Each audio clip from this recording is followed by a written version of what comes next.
Hello everyone and welcome back to the Brightworks and another match of Beyond All Reason, where today we are taking a look at a top level, pro level even game of Beyond All Reason that happened to take place right here on Coastlines Dry. It is a big old tree and cactus and sand and dirt and grass filled map, and it's a lot of fun to play and definitely a lot of fun to watch. One of those maps that comes up every once in a while, and I do like to feature it every once in a while because usually we see some pretty cheeky strategies. There's a lot of weird things you can do in this map, a lot of weird strategies you can pull off. We've seen some cool commie builds where we co-op laboratories between these three commanders. We've seen some airdrop builds out of the air commanders as well.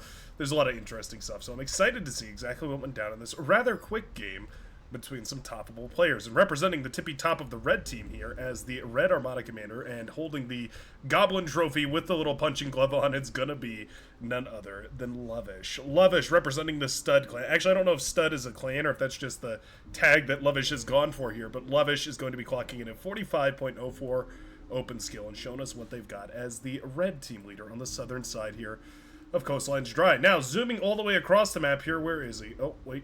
Nope, that's not it. There they are. I should have memorized that before the game, eh? We have not wearing one crown, but wearing three, I guess, technically, simultaneously here. We have the Grunt with the punching gloves, one of the original Fight Night trophies. We have the crown, which I believe is from the 1v1 tournament. Yeah, I believe it's the 1v1, the Alpha Cup. Alpha or Omega, I believe it's Alpha. And then you have the little silver locket there as well, the silver medal there as well, which I believe was a second place winner trophy for, I can't remember which one. It might have been an Easter event, actually. It might have been a tournament on Easter or something. I don't know. It's second place trophy there as well. So we've got a three-time tournament, two-time first place and one-time second place winner. It's going to be, of course, Autopilot. If you guessed that name, let me know your name down in the comment section. I always love the folks that have followed the Beyond All Reason pro fan base as closely as, well, you can. It's a little bit lackluster compared to some other pro scenes, but it definitely exists nowadays. It kind of didn't for a long time. There were tournaments here and there. It was kind of one big tournament a year. Nowadays, we have basically a tournament every, gosh, I want to say at least one a month. Usually about one a month. They're pretty frequent now, and if you haven't participated, I definitely recommend it. Autopilot. 47.06 open skill, and going to be showing us some good old-fashioned Armada gameplay, and it looks like we've gone ahead and gotten through the early game here, so we'll go ahead and toggle on the HUD and take a look around the map. We've got aggression coming out. We have a couple of ticks lasering down a constructor right here. Very nicely done. We have some more ticks moving into the backline. I've been playing a lot with a recent balance patch that's been well, it's an unofficial balance patch. I shouldn't call it the balance patch, but it's a balance patch that a lot of the community members have been working on. It essentially is meant for small team games, and it makes eco a lot stronger, but it means that seeing ticks run in and kill metal extractors is so sad all of a sudden. Yep, one of them squeaks through, and that'll be a dead metal extractor, at least one over here. Whoa, nice micro right there. Yeah, McDonald moves the tick away so that it doesn't get killed by the explosion, and will manage to secure, ooh, maybe. Oh, just barely 1% left on that metal extractor.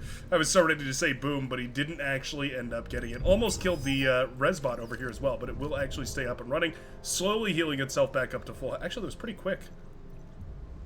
Oh, this heals pretty quick, actually. That's like, what, a couple percent per second. That's like 1.5, maybe 2% per second? Resbots heal faster than I thought. Yeah, that's pretty cool. Okay. I believe constructors heal themselves as well. I wonder if they heal more when they're collecting energy, because that's what the Resbot's doing, and I wonder if that's... You learn something new about Bar every single day. Unlocking a little bit of trouble here. We do have energy for D-guns, but not enough for a whole bunch. Early on in the game, most commanders don't have enough energy production to really fling out those D-guns. Not more than one or maybe two before they need to recharge, let their energy build back up again. Usually you can get out about 3 D-guns if you're surrounded, so you have to make them count in the early game. Obviously, later on, once you have more stable energy production, up around 500 energy production, D-guns are essentially limitless. Technically, it's a 0.9 second cooldown on the D-gun. Had to check my math real quick there, but yeah, it's 0.9 seconds on the D-gun. Means that if you can make a little bit less than 500 energy per second, then yeah, you can fire D-guns basically as quick as you can. Your cap goes from being your energy production to actually just being the straight-up default limits imposed by the game itself. I should say imposed by the physics of the universe. I'm sure, you know, if they could fire D-guns faster, they probably would. Enough talking about that nonsense, though. We do have a little bit of action on the front line here. Autopilot getting into a little bit of a scuffle. The Rocketeers will survive, though. But now GMRB, Gerboys... I feel like this is a sound more than a name. Kind of like a... Like almost like a villager noise.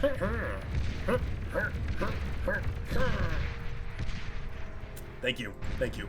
This has been the Brightworks making random noises since, gosh, what year is it? 2023, I guess? This channel's 2 years old. We actually celebrated the 2-year birthday about halfway through this year, so it was... sorry, that's not correct. It was a couple months back, anyways. It was, we celebrated the 2-year anniversary of this channel. I'm not sure if we did a celebration or not. I think we might have done a stream.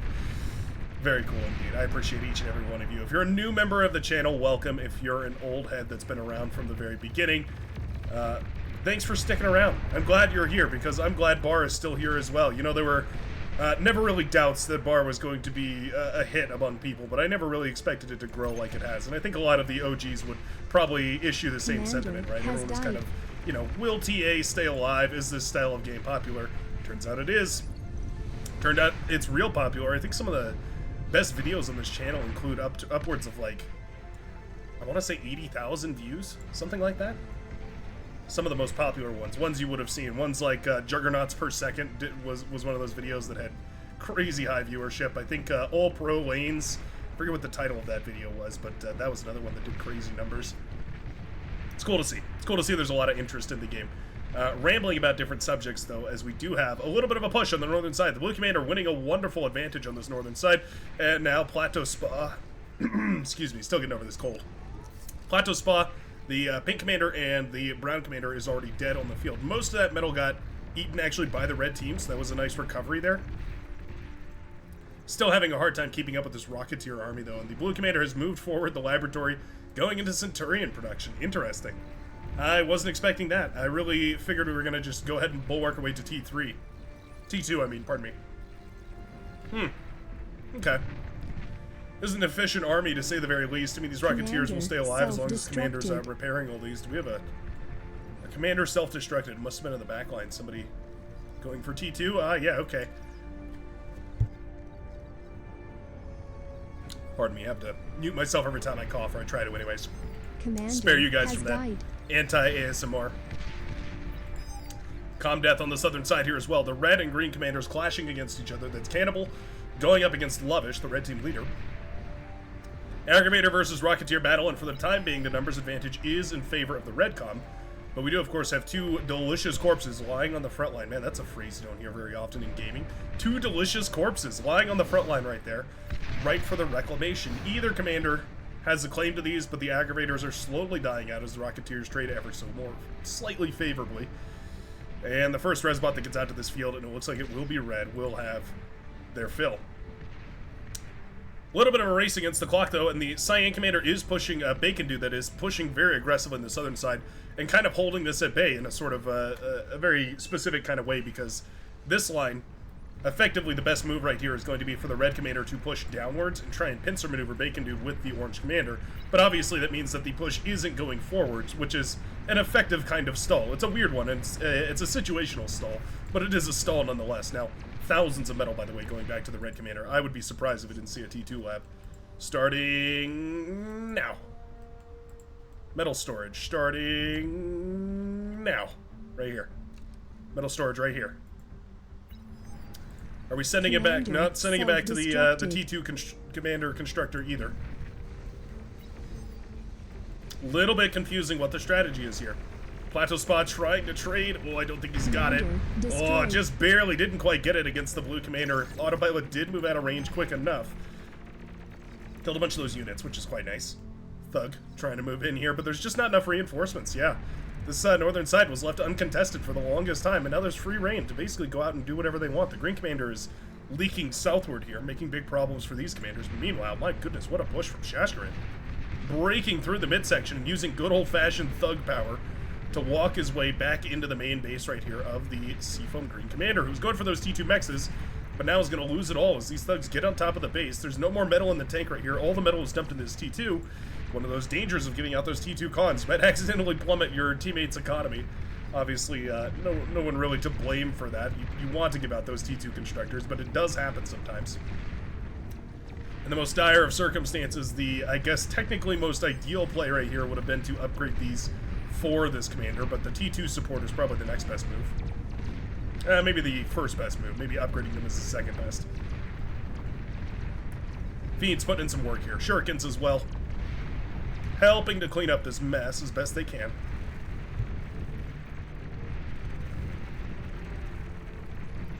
Rocket Spiders are great, but they're not phenomenal against these fast-moving units like the Pawns. Pawns and Blitzes, some of the fastest units in the game. Has died. Rocket Spiders almost linearly fall off as the speed of a unit increases. That's kind of their correlation relative to speed. They just, they go like that, yeah. If we have the, you know, this is the effectiveness bar is the y-axis, and then X is speed. This is what that looks like. Getting real mathematical on you here. Shuriken causing a bunch of problems still. I'm surprised Levish didn't immediately start up anti-air here. Yeah, the Yellow Commander's calling for it. It just doesn't matter. There's not enough units here to take this down. Commander, oh, you know what? It did buy enough time for the Fiends to get over here, though. Yeah, Fiends are going to make short work of all this. Especially with some self-D micro. Little bit of self-D micro against these clumped up thugs can do huge wonders. Self-D on Fiends is especially powerful. There's a handful of units that benefit from being self-destructed. I say benefit. Their explosion is bigger. Whether that's a benefit or not is kind of, you know, questionable, I guess. Oh, D-gun, D-gun. Oh, he didn't have the energy for it. No energy for the D-gun. And the Orange Commander goes down. Bacon Dude narrowly escapes with the Tsar intact. And now this front line is in trouble. The Tsar represents a shift in power unparalleled by basically every other unit in the game. There's few that can compare to it as it fires across those gigantic shells, doing tons of damage and easily outranging T1 static defenses. More than easily outranging those static defenses, being very, very effective at tearing down statics, and of course melting, if not Commander obliterating destroyed. T1. A bunch of units go down right there as the Yellow Commander pops. The Fiends jump on top of all that, and the Constructors are already in place to eat it all up. What a back and forth battle. The northern side has been cleaned up nicely. The Blue Commander did eventually transition into T2. We're a little shy on build power on this northern side. We got 3 con turrets, but maybe 5 or 6 would probably be ideal. T2 economy coming up on the back of this. We do have that economic expansion. I'd love to see the, well, the Butlers running forward to try and build these mexes, but I guess with the Rocket Spiders moving out, that's going to be a bit harder to do. Destroyed. Still in a little bit of trouble, but not nearly as much as if these were pawns. Grunts kind of struggle a lot more to take down commanders, but it's still more than enough. The Green Commander goes down. The tanks were a little slow on the response. Obviously, that terrain getting in their way, making it quite difficult. The Grunts can move up and over these hillsides. The tanks cannot. Okay. Well, what looked like an overwhelming advantage for the blue team is actually eventually clawed its way, the red team that is, clawed their way back into being a slightly more even game. I like the Constructor moving out here. I hope we see this queued up to grab all these mexes. You really don't want to leave your teammates unclaimed mexes if you're defending that territory. That's a pitfall that we see loads of commanders make as they accidentally, well, you know, they expand out into the map to clear up area, but then they never rebuild those mexes. I guess you could say the next step on top of that is actually giving your teammates some Constructors, some Reclaim bots, some Res bots, anything like that to help them actually rebuild back into the game. Easy to underestimate the value that can have in a game, but it is tremendous. Remember that your teammates represent not only their, you know, potential economic wealth, but also a plethora of APM. Well worth exploiting. Frontline fusion reactor, wow. Alright. We did get that build power sorted. Solar panels coming up even just to spend the metal on something. Wind speed, 3. Fusion reactor just a minute or 2 away from finishing up here.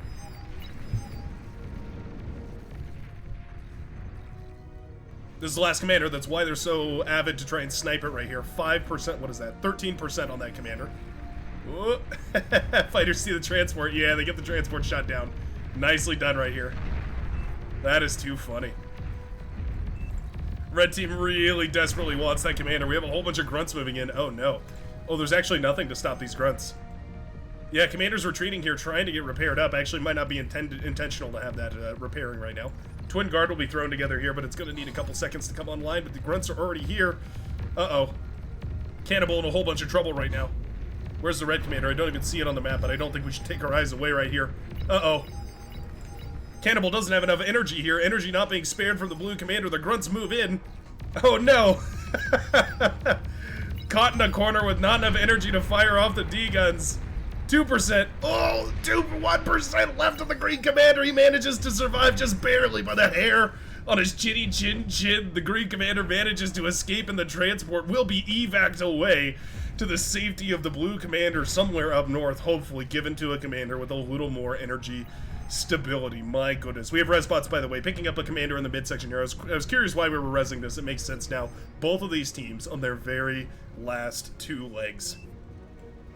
Where is the red team? Oh, there it is. Unluck is just sitting right in the middle of the map. Ballsy. A ballsy play, sir. But we do also have... Wow. Look at that. Resbot's fighting over the Resurrect right here. I'm going to get him up. No, I'm going to get him up. It's 3 versus 1, but I'm really curious how this turns out. I have no idea how, like... Yeah, how does this even... I have no idea who this goes to. This is a weird kind of battle. This is not a usual battle. That's a clip right there. Yeah, there we go. That's a holy war, I think, if I've ever seen one. Oh. Oh, it goes to Unlock. Goes to the Tank Commander and immediately falls back down again. Alright. Not bad. Unlock accidentally moving directly towards all these fiends over here. Uh-oh. Ah, you know what? Shurikens are in the air. Shuriken's pretty good. I don't think there's just quite enough here to deal with all this. Yeah. Sure. Bomber's trying to clean all this up with the assist of those shurikens here. The shuriken's actually helping the res spiders here a lot more than anything else. At the very least, it means the commander can take all this down, but also, it means that they now know where this commander is. That's a huge problem, because obviously commanders are pretty good. Oh, I know what we're going for here. T2 Air Lab coming up right here for the Armada Commander in red. It's going to be, of course, nuclear bombers with one of those Oracle planes to try and sniff out that last remaining commander and drop 2 nuclear bombs on his head. That's kind of how that's how Armada does it. That's how Uncle Sam did it. That's how we do it. That's how Armada does it. 2 big bombs for a dead commander. We have rocket spiders firing away here. Oh, they do manage to kill one of those sharpshooters. That's actually quite nice. I think that was entirely accidental. I don't think they actually were firing at that sharpshooter. I think their missiles flew right on past and accidentally hit it. But an accidental kill is still a kill. Rocket spiders in the hill here for the blue commander as well. Firing away however they can. Sharpshooters doing a ton of work though, and those fiends are relentless. Ooh, I don't like that we're showing the comm here. Oh, I really don't like that we're showing the comm here. I like even less here that XMF is moving the fiends away from it. Oh no. Okay. Oh, you know what? We have 3 comms left. Aha. Blue team has realized that while they can't snipe the last commander here, they can always, of course, go ahead and try and just kill the enemy base. First nuclear bomber is out. Are we just gonna go for one nuclear bomber and then some scouts?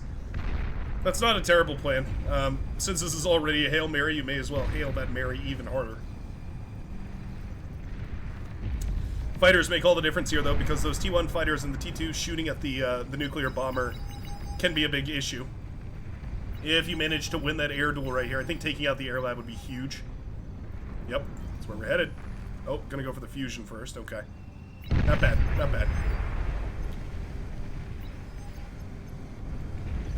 Oh, does he spy it? He does. Cannibal is cloaked, but he has full health. Bombs away. Oh, but it doesn't kill the commander. Nuclear bomber is shut down, and Cannibal gets away again with 28% HP. What a slippery commander he is. The green commander surviving not 1, but 2 near-death experiences. This is a commander with a story to tell. Wow, okay, T3 Lab is actually in trouble. Somehow welders have made their way across the map, finding the fusion reactors and T3 gantry here of the blue commander. But the blue commander doesn't care. He's already in the back line of literally everybody on the red team. There's nothing left here. We have, one more Hail Mary, I suppose. The final bombing run. All hands on deck to try and get into the air. There's just not enough, though. Ooh, the bomber. Oh, the bomber goes down. The fighter escort went ahead too far. Oh, no. That was the last hope right there for the red team. And it does fall. We're going for gunships at this point. Oh my goodness. Yeah, we're trying to save the day with gunships, but I just don't think we're gonna do it. Oh, the nuclear bombers could totally work, but we just didn't commit hard enough. That we need another one, or maybe even a couple of regular bombers, just blizzards. They have so much HP, and they're, you can build a whole bunch more of them. The red team with some excellent efforts. It will eventually be, however. Oh, no, never mind. They canceled the vote. The blue team still, or the red team still believes. Putting down another fusion reactor, recovering from the death of the backline. We have a couple of believers here, folks. We have a couple of red team believers. The yellow and the red commanders holding into this game. The fusion reactor is almost dead. Boom, it goes. Now the welders have another target. Second fusion reactor pops. I mean, the blue commander is out of energy. We have the wind turbines, which are nice at 12.8 wind speed. They're more efficient than fusions. Pardon me, they're almost as efficient as fusions. I think 14 is where they're more efficient than fusions. Anyway. Roughnecks in the air, trying to clear out as much of this as possible. T1 fighters, also trying to clear out a bunch of the Roughnecks. Yeah, I think one more nuclear bomber. I think you gotta throw it all into the same pot here.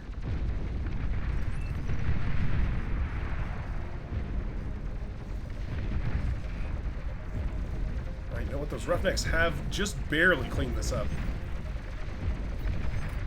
It was a close call, but those Roughnecks have just about barely cleaned all these up, and I think that fusion stays alive here. Oh, but it won't matter. The red team calls the vote with no more nuclear bombers. Wow. What a back and forth game, ladies and gentlemen. Thanks a ton for watching. If you made it to the very end, I appreciate you, and I hope you'll consider joining the Brightworks. We have a wonderful Discord, always linked down below, and Saturday live streams from 12 to 4 PDT. And if you did enjoy this game, feel free to let me know your favorite part of it down below in the comment section, and I hope to see you again in the very next game of Beyond All Reason. Peace out, everybody.